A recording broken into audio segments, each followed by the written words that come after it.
Everyone, welcome back on my channel. आज मैं बात करूंगी कि बहुत बार ऐसा होता है कि हम लाइफ में कुछ कर रहे होते हैं और सडनली कुछ ऐसा इशू आ जाता है कि वो चीज़ें हमसे छूटती जाती हैं। तो यहाँ इश्यूज और चीज़ों के बारे में हम बात बाद में करेंगे, बट एक लड़की की लाइफ में जब शादी होती है या उसका बेबी होता है तो उसके बाद उससे बहुत सी ऐसी चीज़ें छूट जाती हैं।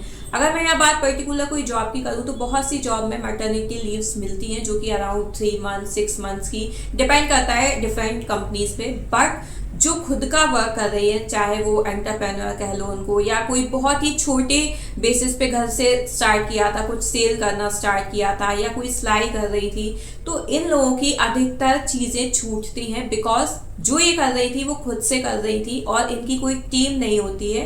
तो जो भी था इनके ऊपर था, जो करना था इन्हें ही करना था, और जब ये इस सिचुएशन में आती हैं तो उसके बाद चीज़ें छूटती जाती हैं।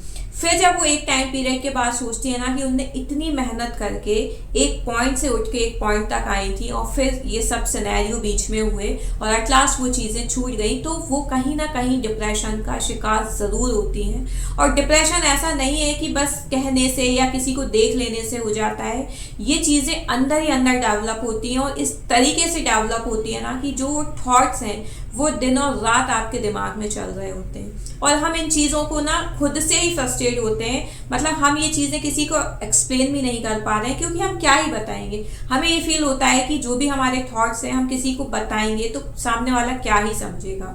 तो यही हम सबसे बड़ी मिस्टेक करते हैं। बिकॉज ठीक है, अगर आपके फैमिली मेम्बर्स नहीं समझ रहे हैं तो आपकी कोई ऐसी कजिन होगी, आपका कोई ऐसा फ्रेंड होगी जिसके साथ आप ये चीज़ें शेयर करोगे तो डेफिनेटली सॉल्यूशन भले ही ना मिले बट आपको शेयर करने से बहुत रिलैक्स फील होगा। क्योंकि आप जिस एनवायरनमेंट में हो, आपके सामने एक न्यू सिनेरियो आया है, आप एज ए न्यू मॉम बने हो या आप एक बार और माँ बने हो, तो उसमें ये चीज़ें बहुत ज़रूरी हैं। क्योंकि अब के टाइम में पता है क्या है, हम लोगों को कहीं ना कहीं ये लगता है कि यार शेयर करेंगे, शेयर करने से कुछ नहीं है, सामने वाला मजाक बनाएगा या कोई हमें सॉल्यूशन नहीं दे पाएगा। ये सब चीज़ें, ये सब पॉइंट अपनी जगह ठीक है, लेकिन सबसे पहले आपको अपनी मेंटल हेल्थ पे वर्क करना है। अगर चीज़ें शेयर करके आपको रिलैक्स फील हो रहा है ना तो आप शेयर कर दीजिए।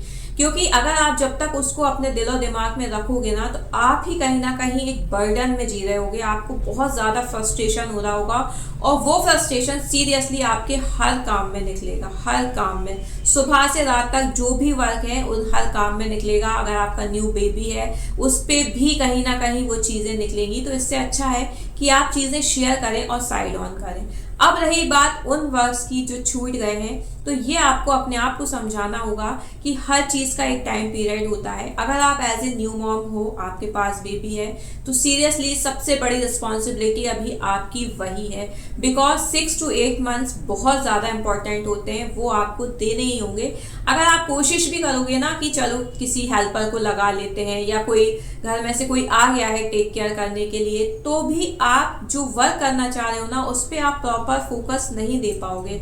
बिकॉज आपको कहीं ना कहीं यही फील होगा कि यार मेरे बेबी ने फीड किया कि नहीं, मेरा बेबी रो तो नहीं रहा होगा। मतलब ये थॉट्स ना आपको आपके अराउंड ही रहेंगे, आपको ये थॉट्स छोड़ के नहीं जाएंगे।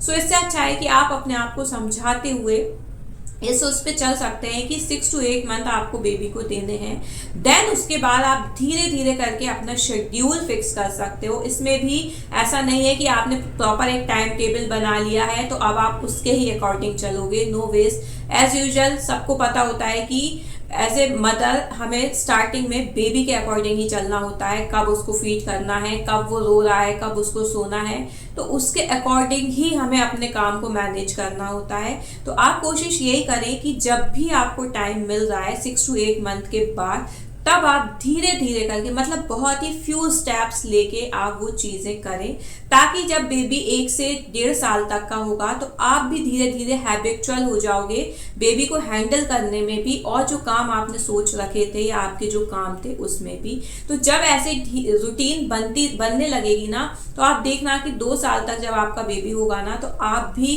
मतलब आप भी एक हैबिचुअल पर्सन हो जाओगे इन चीज़ों को टैकल करने में, और आपको वो फ्रस्ट्रेशन नहीं होगा, वो बार बार थॉट्स नहीं आएंगे कि यार आपका काम छूट गया, आप कुछ नहीं कर पा रहे हो।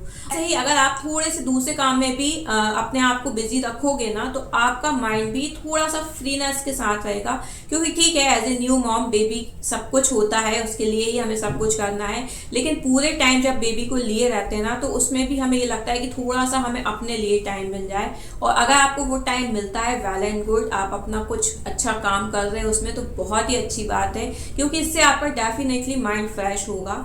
तो मैं इस वीडियो में यही बोलूंगी कि किसी भी चीज़ को, किसी भी काम को ऐसे डिप्रेशन ना लेते हुए उसका सॉल्यूशन कैसे किया जाए उस पर मेन फोकस करोगे आप, तो आपसे जो ये डिप्रेशन है ना वो कोसों दूर रहेगा।